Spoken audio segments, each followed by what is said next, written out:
Ассалому алайкум дӯстони азиз, хушомадед ба канали Рулти J. Имрӯз 6 декабри соли 2022 1000 рубл бо қурби интиқоли маблағи Алифбонк 158 сомонӣ мебошад ва имрӯз пешкаши шумо 15 та мошинҳои фурӯшӣ мегарданд. Opel Astra G, Opel Vectra B, хулас дар имрӯза навормон Opel бисёрай, Mercedes, Deo, Lexus, Toyota, вариантҳои хуб, мошинҳои хуб бисёрай. барои ҳамин ҳатман навормона то охира тамошо кунед, лайк монед ва дар каналмон обуна шавед, то ки аз наворҳои нави мо бохабар бошед. Тамошобинони гиромӣ, агар шумо мошини фурӯшӣ доштагӣ бошед, ба рақамҳои барои реклама 907 145515 танҳо дар WhatsApp ё ки мо муроҷиат кунед. бисёр бад гап намезанем, рафтем. Chevrolet Lacetti соли барориш 2007, объеми мотори 1.8 мебошад. мошин дар шаҳри Ваҳдат ҷойгир аст, ҳуҷҷат надорад, 4 баллони нав дорад. нархи мошин бошад 29000 сомонӣ. нархи охир шай бародару дигар арзон намешавад, срочно фурӯхта мешавад бо нархи 29000 сомонӣ. рақамҳо барои тамос дар рӯи экран, WhatsApp доранд. аз номи каналмон занг зада пурсон шавед.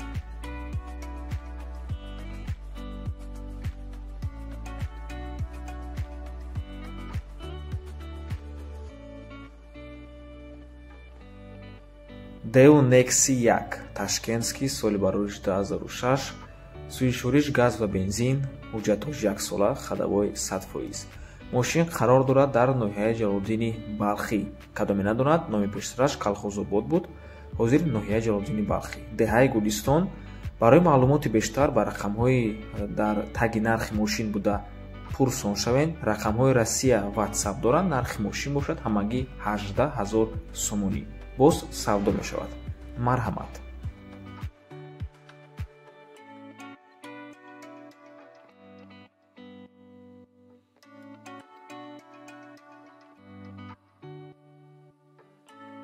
Opel Astra F соли барориш 1995, соҳибаш мегӯяд ки мошин састаничсозай, объеми мотор 1.6 простой, хадавоиш 100%, 4 баллони нав дорад. документ то моҳи августай. мошин дар шаҳри Гулоб ҷойгир аст. нархаш бошад 25000 сомонӣ, боз муомила дорад. сӯи шӯриш ҳам газ ва ҳам бензин мебошад. рақамҳо барои тамос дар рӯи экран. марҳамат.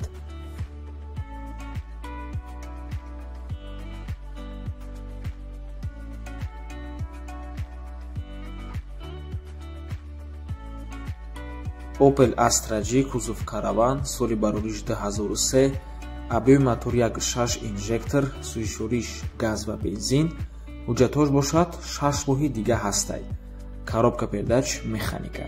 мошин дар ноҳияи Рудакӣ, яъне дар номи пештараш Ленский районда ҷойгир аст ва нархаш бошад 70000 сомонӣ. боз албатта ки арзон мешавад.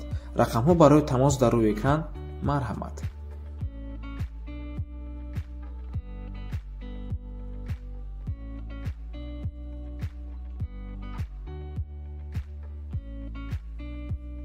Opel Astra G соли барориш 1999, 1.6 литр мотор, сӯи шӯриш бензин, коробка передач механика. мошинча ганда свежая мегӯяд, соҳибаш 1 сола ҳуҷҷат дорад, кондитсионер дорад, мотор Экотек. нархаш бошад 52000 сомонӣ. боз савдо мешавад.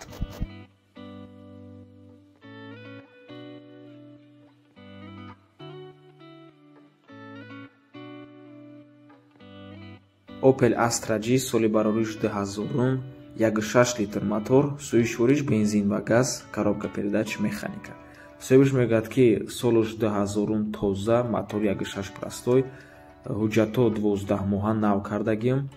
дар рӯи пеш электропакет, кондитсионер, ях, задни камера, монитор MP5, самбуфер багажда, фарок синон хош. маълумоти бештар бо телефони беҳуда ва мошин бизнесо занг назанед. нархаш бошад 46000 сомонӣ. мошин дар шаҳри Душанбе қарор аст.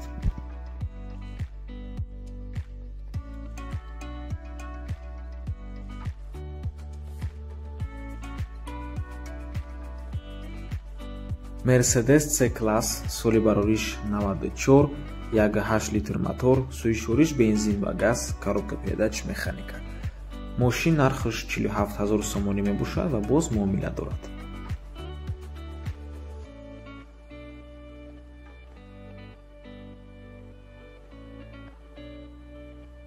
Mercedes C-Class соли барориш 97, як 8 литр мотор, сӯишвориш бензин ва газ, коробка передач механика. Соҳибаш мегӯяд ки журналистҳо илтимос ғам натаҳед, саволҳои бемаънӣ натаҳед. Мошин нави 2022 сол нест. Сину солаш қади созай, задагӣ буридагӣ надорад. Мотор, коробка, ходовой документ, балонош, аккумулятор, краскаш ҳамаш созай. Тоза 97 сол. Объёмный кондитсионер вайронай. Масъала филтрҳо, антифриз, балансировка, развал ҳамаш нав, краскаш родной нест. Газ, бензин 100%, печка, кумуралов. Документош то 8 августи 2023 сол. Савдо пеши мошинда, аҳлишам намешавад. Нархаш бошад 58 000 сомонӣ.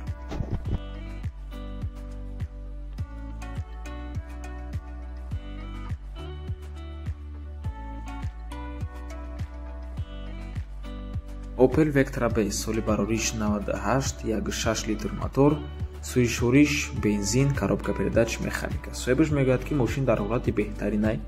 Мотор 1.6 простой, мощный, печкача гарм, ходовой нав, кадаги дуруст шуд, балоно 4 та пачка, пусидаги варид ягон чи надорад, муомила дорад. Ай пеш бинен маъқултон мешавад, мегӯяд соҳибаш. Нархи мошин 33 000 сомонӣ, ҳам савдо мешавад, ҳам иваз мешавад. Вариантатонам метавонед пешниҳод кунед.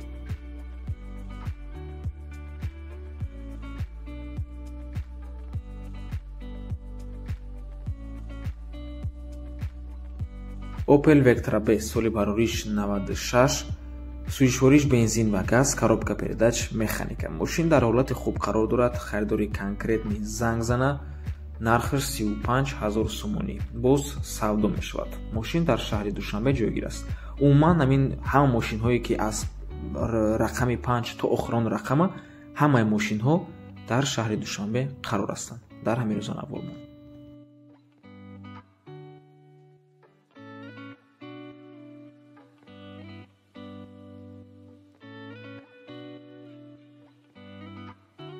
Toyota Camry соли барориш 2008, задний привод, 4 литр мотор, рангаш сабзай, сӯишвориш бензин ва газ, коробка передач автомат.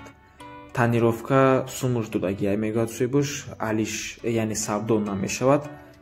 Фақат фурӯшӣ срочна бо нархи 91 000 сомонӣ. Боз хотиррасон мекунем, савдо намешавад. Нархи охиршай.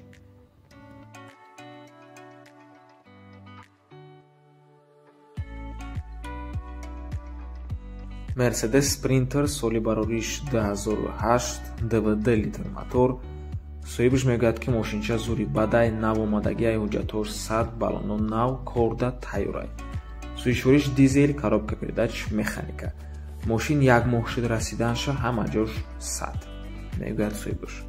Нархаш 135 000 сомонӣ. ҳам савдо мешавад, ҳам иваз мешавад.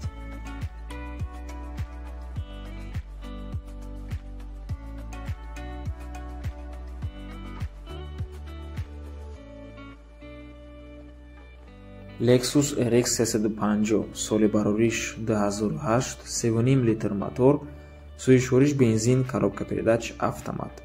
Срочна нархи охирша состояниш созай. Ҳуҷҷат тонировка 6 моҳа, ходовой, мотор, коробка 100%. Обогрев сиденьев, печкаш кор мекунам, алиш намешавад, дига арзон ҳам намешавад. Нархаш бошад 121 000 сомонӣ.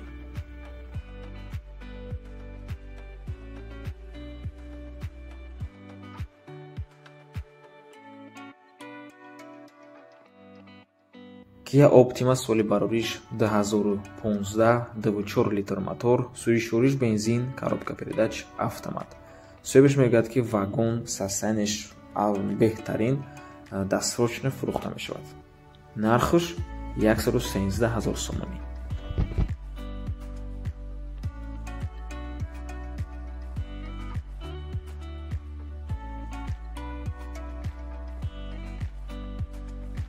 охирон мошини ҳар як навормон ҳама вақт мошине ҳаст ки нархаш 200 000 болояй. Марҳамат.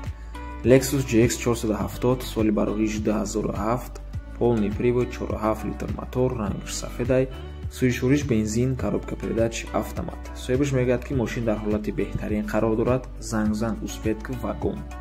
нархаш бошад 205,000 сомонӣ боз савдо мешавад. Мошин дар шаҳри Душанбе ҷойгир аст.